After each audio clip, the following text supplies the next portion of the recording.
ये कहानी है 1938 की, काली नाम के एक आदमी की, हंगरी आर्मी का। और वो उस कंट्री का बेस्ट पिस्टल शूटर था। जितने भी नेशनल चैंपियन हुए थे उस कंट्री में उसको वो जीत चुका था। और सबको ऑलमोस्ट कंफर्म था कि 1940 में जो ओलंपिक्स होने वाले हैं उसमें गोल्ड मेडल काली को ही मिलेगा। और उसने सालों से ट्रेनिंग की थी। उसका एक ही सपना था, एक ही फोकस था कि मुझे इस हाथ को बेस्ट शूटिंग हैंड बनाना है, बेस्ट बनाना है। और वो कामयाब हो गया। उसने बना लिया बेस्ट शूटिंग हैंड। सिर्फ 2 सालों का फ़र्क था।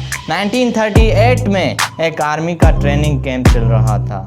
चूँकि वो आर्मी में था तो एक एक्सीडेंट हो गया उसके उसी हाथ में जिससे उसने गोल्ड मेडल जीतना था। उसमें एक हैंड ग्रेनेड फट गया। जो उसका सपना था, जो उसका फोकस था, सब खत्म।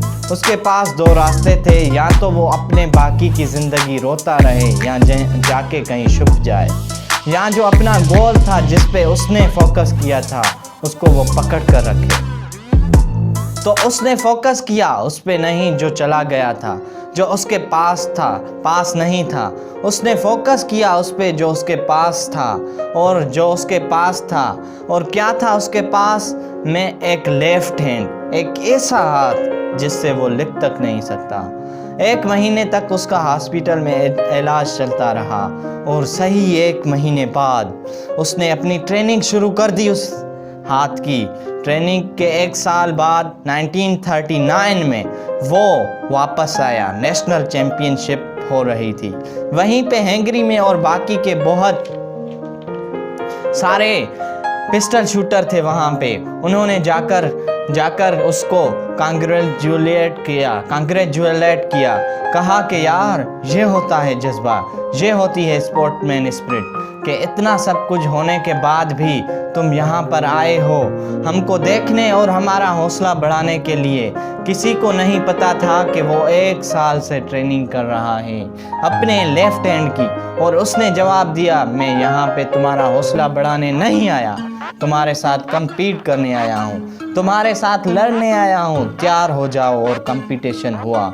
बाकी सब वहाँ पे जितने भी लोग थे वो compete कर रहे थे अपने बेस्ट हैंड से, और ये compete कर रहा था अपने ओनली हैंड से। कौन जीता? The man with the only hand, Kali जीत गया।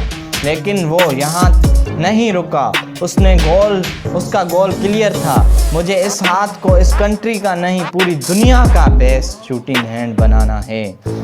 उसने अपना सारा फोकस उठा के डाल दिया 1940 पे, जब ओलंपिक्स होने वाले थे। बट 1940 के ओलंपिक्स कैंसिल हो गए वर्ल्ड वार की वजह से।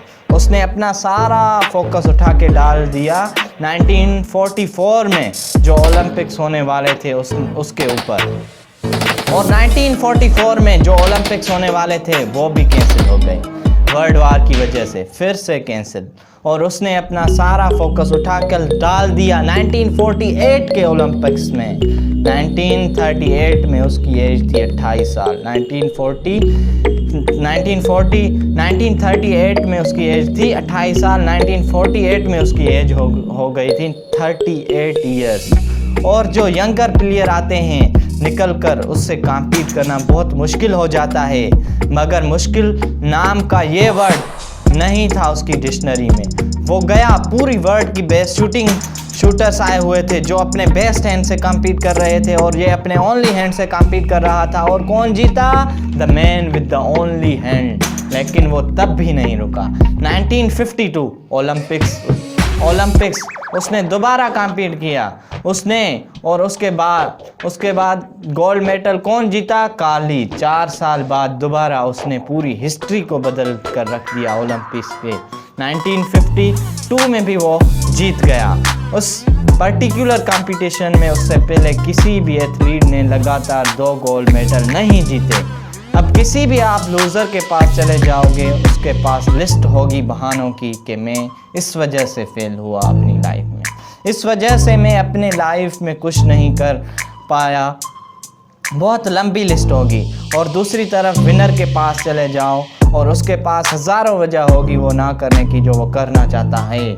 सिर्फ एक वजह होगी जो वो करना चाहता है और वो कर जाएगा।